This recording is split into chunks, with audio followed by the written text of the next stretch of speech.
Mga kwentong pambata. Ang maliit na kabayong putik.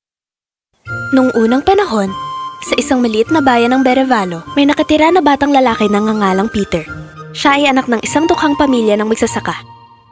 John, ano ang nangyayari sa pagkakataong ito? Naubos na ang lahat ng ating pananim. Kailangan na nating lumipat dahil hindi na natin kayang bayarin dito. Sa mga nagdaang araw, si Peter ay kumain lamang isang beses sa isang araw o natutulog ng walang laman ng tiyan. Sa kabila ng mahirap na panahon, tiniyak ng mga magulang ni Peter na pumasok siya sa paaralan. Siya ay isang matalinong mag-aaral, mahilig maglilok. Si Peter ay palaging naglalakad pa uwi habang kanyang mga kaibigan ay may maliit na kabayo na sinasakyan. Carl! May bago kang maliit na kabayo. Oo, bigay sa akin ng papa ko. Ang cute, diba? Oo nga. Kita-kits bukas, Peter. O sana'y meron din akong maliit na kabayo. At umalis si Peter, pabalik sa kanyang tahanan. Siya ay huminto sa mga taniman. Ang bagyo ay maaaring pigilan ng mga ani na tumubo, pero tiyak na hindi ako mapipigilan nito sa paglililok. Naglilok si Peter ng isang magandang maliit na kabayo mula sa basang putik. Woo! Maligayang pagdating sa aking mundo, aking putik na maliit na kabayo. Salamat sa paggawa mo sa akin, Peter. Ha? Nagsalita ka ba? Hihihi! Baka ako'y inaantok na. Dadalhin ko na lang siya sa kwadra. Dinala ni Peter ang kanyang putik na maliit na kabayo sa kwadra tulad ng ibang bata. Pinainom niya ito ng tubig. Medyo natunaw siya nito. Nakalimutan kong hindi ka pala totoong maliit na kabayo. Ayan, tapos na. Nagdaan ng mga araw, kinailangan ng magulang ni Peter na ibenta ang ilang bagay mula sa bahay upang may makain. Ngayon, mukhang kailangan kong isuko ang pampaswerte kong ito. Samantala, patuloy na inilihim ni Peter ang kanyang maliit na kabayong putik at madalas niya itong pinupuntahan. Kinabukasan, mayroong kakaibang nangyari.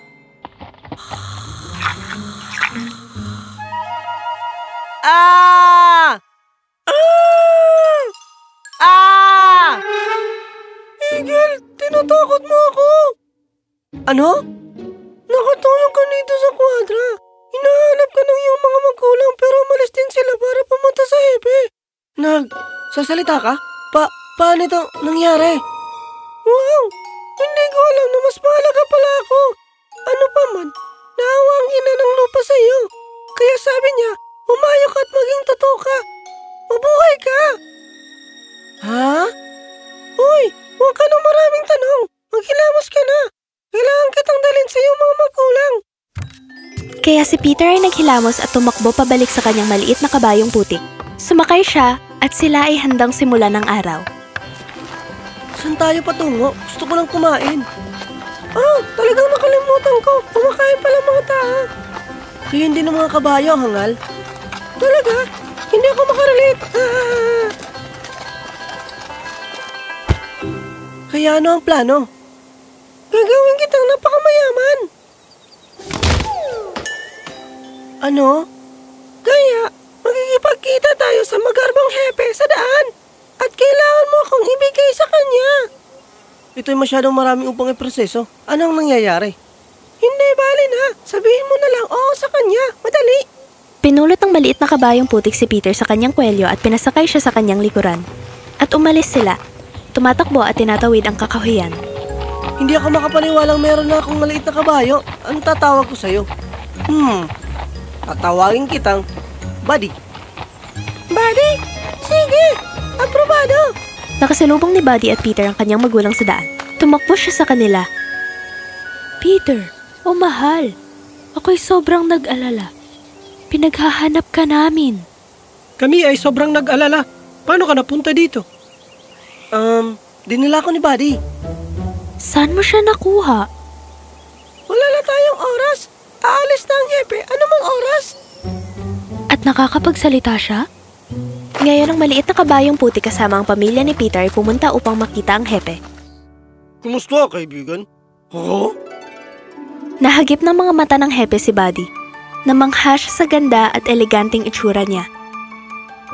Ano ang meron ka, aking kaibigan?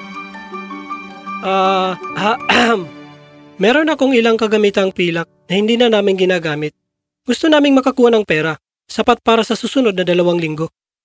Natatakot ako ang mga kagamitang ito ay nagkakahalaga lang ganito kataas. Gayunpaman, Tiyak na may maalok ako sa'yo. Bibigyan kita ng 10 gintong barya at lahat ng 5 kong kabayo. Naguluhan ang mga magulang ni Peter. Yun ay kung ibibigay niyo siya sa akin. Tinuro ng hepe si Buddy. Hindi!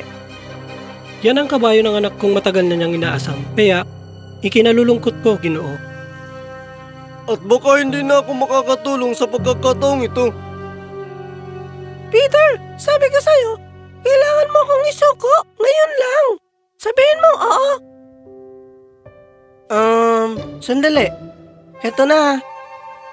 Peter, hindi mo na kailangan. Ina, may tiwala ko kay Buddy. Nandito siya para tumulong. Ibinigay ni Peter si Buddy sa hepe. At bilang kapalit ay binigay niya sa kanila ang ipinangako niya. Umuwi si Peter at ang kanyang mga magulang dala ang mga kabayo at mga gintong barya. Samantala, labis na ikinatuwa ng hepe ang pagtanggap ng maliit na kabayong putik. Isa kang kakaibang kabayo. Hayaan mong iuwi kita. Dinala ng hepe ang maliit na kabayong putik pa uwi at binigyan siya ng tubig. Heto, uminom ka ng tubig. Binaling ng maliit na kabayong putik ang kanyang muka. Maya-maya pa, pinakain siya ng hepe ng dayami. Hindi rin ito kinain ng maliit na kabayong putik. Ha? Darwin, dalhin mo sa kanya ang pinakamagandang dayami sa bayan. Habang kumukuha ang kanyang mga tauhan ng lahat ng uri ng dayami kasama ang pinakamaganda, hindi kumain ng maliit na kabayong putik dahil hindi siya tunay na kabayo. Bakit hindi ka kumakain? Dahil hindi ako totoo. Anong ibig mong sabihin? At paano ka nakakapagsalita? Ano ba naman? Habang hinarap ng hepe ang kanyang kalituhan sa maliit na kabayong putik, si Peter at ang kanyang pamilya ay sa wakas ay kaya na makabili ng mga materyales sa pagsasaka. Ginamit nila ang mga kabayo upang maghatid ng mga buto at mga pangangailangan. Tinulungan ni Peter ang kanyang mga magulang sa pagsasaka. Sa kalaunan, lumago ang kanilang pagsasaka at nakabenta sila ng mga prutas at gulay sa kalapit na bayan at kumita ng malaki. Makalipas ang ilang buwan, may kumatok sa pinto. Ano yun? Ako ito. Oh, hepe! Kumusta na po kayo, Ginoo? Napakahusay, kaibigan. At ikaw? Wala kaming nirereklamo. Lahat ng ito ay dahil sa iyo, kaya kami nasa mabuting kalagayan ngayon. May gusto sana akong sabihin sa iyo. Ano yon? Maaari ba nating ipagpalit muli ang ating kalakalan? Oo naman, ngunit ano ang problema? Ang kabayo, hindi siya kumakain, hindi rin siya umiinom. Oh... Kahapon, dinumihan niya ang buong hardin nang daling ko siya roon. Ang kanyang mga paa ay palaging maputik at sila'y naluluso kapag binabasa ng tubig. Dahil siya'y gawa sa putik. Paano kung bawiin mo ang iyong kabayo at babawiin ko naman ang sakin at sa iyo na ang mga barya? Wag kang mag-alala. Bibigyan kita ng 3 gintong barya para sa 5. Isa pa, nangungulila na si Peter sa kanyang maliit na kabayo. Ang maliit na kabayong putik ay nakatayo sa labas. Namiss mo ba ako? Buddy! Niyakap ng mahigpit ni Peter ang maliit na kabayong putik. Ang kabayong putik ay muntik ng madurog. Kalma lang, binata! Kalma lang! Tiyak na hindi mabibili ng pera ang ganitong uri ng kaligayahan. Sa tingin ko. Kaya binawi ng hepe ang kanyang mga kabayo. Nagpaalam siya at umalis, kasama ang kanyang mga tauhan. Si Peter, ang kanyang pamilya at ang maliit na kabayong putik ay muling nagkita. Ibinalik din siya ni Peter sa kwadra kung saan siya ginawa. Dinala ni Buddy si Peter sa kanyang paaralan at pabalik. Sa panahon ng tag-ulan, siya ay pinanatili sa kwadra para sa kaligtasan. Ito ay kahanga-hanga. Si Peter, ang kanyang pamilya at ang maliit na kabayong putik ay namuhay ng maligaya.